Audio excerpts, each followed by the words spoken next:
spiteful gesture. Only a few weeks had passed since Edward had taken his passenger train. It had been Edward's first day out in a long time.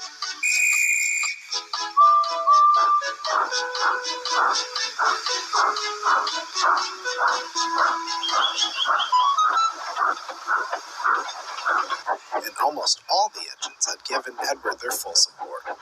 However, two did not. Gordon, in 98462, were quite displeased with Edward. 98462 was one of three engines brought by the Fat Director to the railway on trial. He didn't have a name, just a number. He and Gordon had a great deal in common. They were both rude and cocky. However, unlike Gordon, he never seemed to know when enough was enough.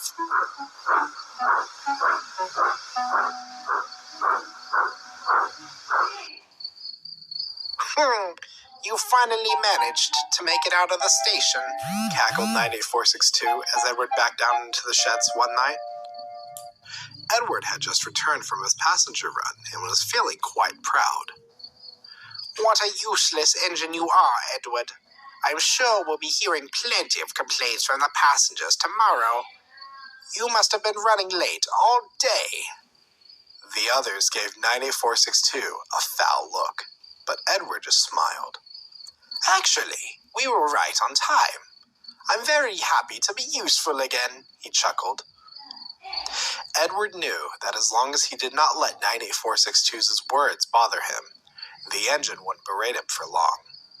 And soon enough, not getting any sort of reaction out of Edward, the big blue bully drifted off to sleep.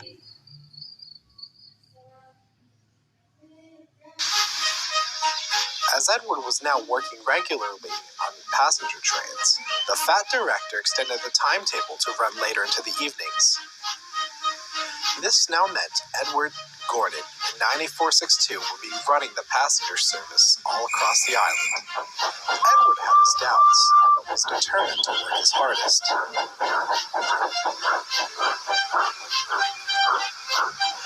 Fortunately for him, he ran the loop line, so only saw Gordon and 98462 at the big station. The weeks passed.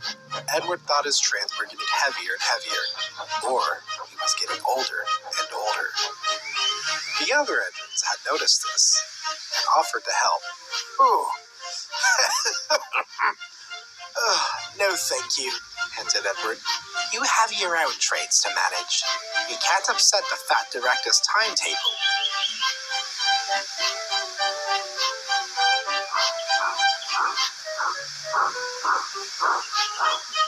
Little did Edward know, 98462 heard everything, and he made a plan.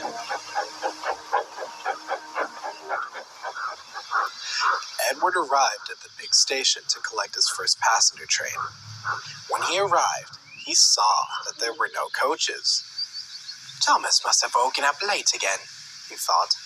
He was just about to go collect some more when 98462 came hooting and wheeshing into the platform with Edward's coaches.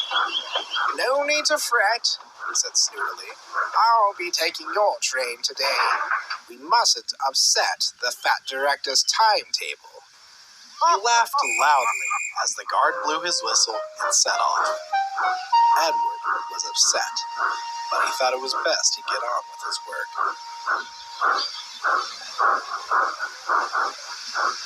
That evening, Edward was backing into his berth, as 98462 was boasting loudly. We don't need Edward anymore. I've proven I can manage 2 trains at once. Why keep him around when all he does is get in the way? Edward helped build these rails that you run on, fumed Thomas. Without him, none of us could have a railway to work on. 98462 interjected. He's a thing of the past. Us bigger tender engines are faster, stronger, and more up-to-date than old iron. Edward finally gave up. He decided to take a stand against 98462.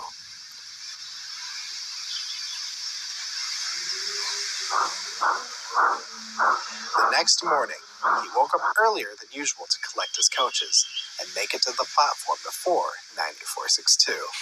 The yard was silent, and Edward felt sure he had beaten him. And what do you think you're doing? Fussed 98462. Edward tried to sound brave. Collecting my coaches from my passenger train. I don't think so, 98462 growled. You're nothing but slow and old. You are going to sit in the shed and wait to be sent away. Or even better, scrapped. Before Edward could say another word, 98462 backed down onto his line and coupled onto his coaches. Edward's heart sank, but not for long. And just what do you think you're doing? Bellowed a familiar voice. It was the fat director. Collecting my train, sir, 98462 replied, trying to look innocent as he could. From what I've just seen, that is not the case at all. I've had passenger complaints saying they were taken to the wrong stations, and fellow workers complaining about your treatment of others. 98462's face turned white as a ghost. My engines, the fat director went on, work hard and help fellow engines. You have done neither of those. Let me remind you, I had brought you here to work here on trial, and I can see you are not fit for my railway. You shall go back home to the other railway tonight. For now, I want you to go back to the sheds immediately. 98462 couldn't muster up a response, so he sulked back to the sheds. As that director turned to Edward, you must understand, Edward, you are one of my engines. You might not think so, but you are not alone on this railway. If you have any troubles, you must come and see me right away. Understand? Edward could see from his warm smile that the fat director was told everything.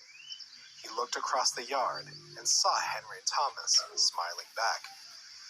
Now, you have a train to pull. Then after that, I want you to have a nice long rest. As he set off, he felt his position on the fat director's railway was secure and had no more troubles from that day on. That was until Gordon.